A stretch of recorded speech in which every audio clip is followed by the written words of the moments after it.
Hey everyone, it's Matt Carl at LeRoy Heritage Museum, and I am here in the hotel where we've been working on turning this into the expanded museum, and I am in one room that we call the store, but it will be the main exhibit room in the museum. You're only seeing about half the room from this vantage point, so the other half is behind me.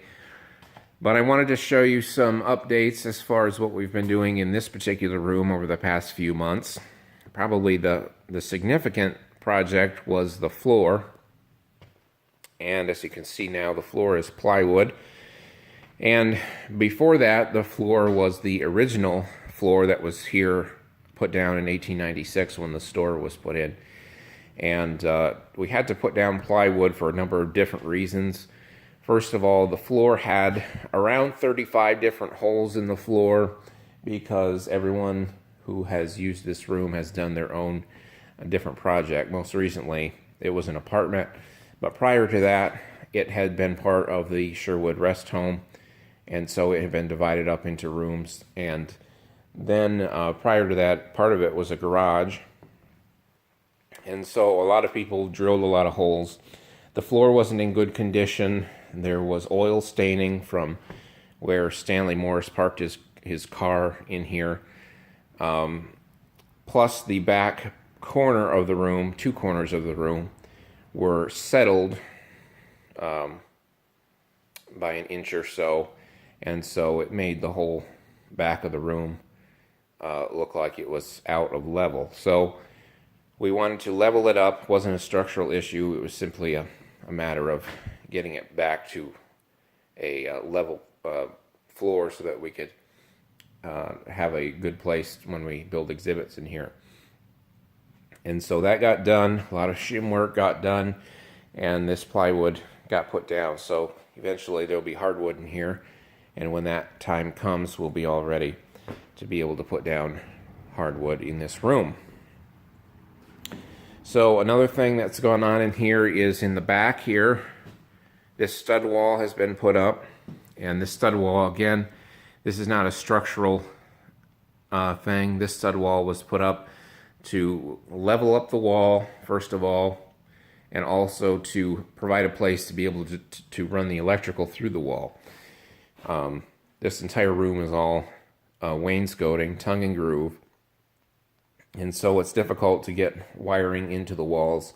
However, the side walls here were cut open, and then there are other places where other people have done electric that we were able to reuse those places.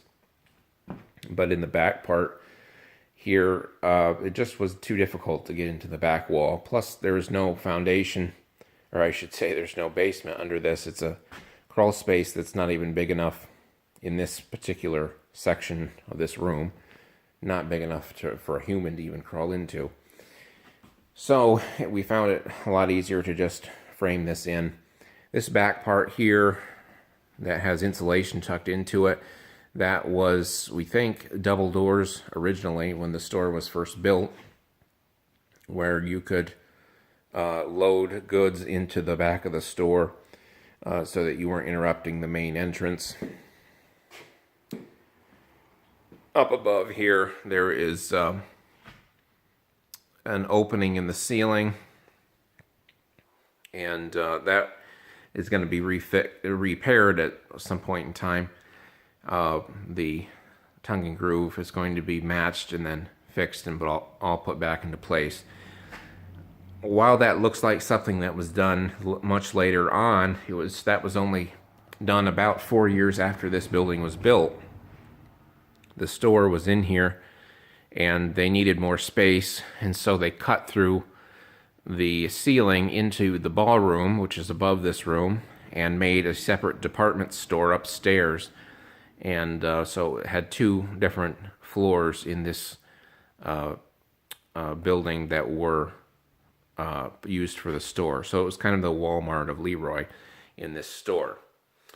So we are going to be fixing that, however, because it was not framed back in too well in later years. And upstairs, a emergency door goes about where that flooring is, so that needs to be a lot stronger than it currently is. So, another thing that's been going on in here is electrical. So I already mentioned a little bit of that. All of the outlets in this room are done all the way around. We still have lighting to do in this room, but the electrical is all done. The plumbing for this room, which is going to be a handicap bathroom, is done. This was a bathroom before. We kept it as a bathroom, but we reformatted it, and because it's a handicap bathroom, more work has to be done than just a normal residential bathroom as far as where things are located, light switches and plumbing and so on. Heating was put into this room a while back. You can see the heat ducts there, and the smaller one is for the ventilation fan for the handicapped bathroom that was put in a few months ago. So a lot of things going on in this room, and so that gives you an idea of a little bit of what we've been working on in this particular part of the building. Some people ask how this room is going to be finished, because it appears, if you're not aware of what we're doing, it appears like there's a lot of work to be done here. And what's actually getting done is the walls are being drywalled in this room, and then the ceiling will be painted. So the original ceiling will be exposed. The crown molding will be put back original as it had been before. And the reason for putting drywall on the walls, first of all, is because so many different people have cut into the walls and made their own changes, put windows in where they weren't originally, and doors and so on, that it is just too difficult. There's too much that is damaged, first of all. Second of all this green paint on the wall, and on the ceiling, in fact, is lead paint. And so we will not be stripping that or taking it off. We will be painting the ceiling to cover it up, and then the walls, it will be covered by drywall. But the drywall also will keep fire, hopefully, from spreading, should that ever happen. Rather than having a great big wooden room, we'll have a little bit of fire protection as far as spreading into the other rooms on the first floor. So that's what's going on with the walls. And then, as I might have mentioned before, the floor will be hardwood. So really not a lot of work in comparison to what has already been done in this room so far, but certainly more to be done. And so that gives you an idea again of what we have left to do in this part of the building. And hopefully we will be making more progress this winter as time goes on. And I'll show you a little bit more of that as the time comes. Thanks for watching.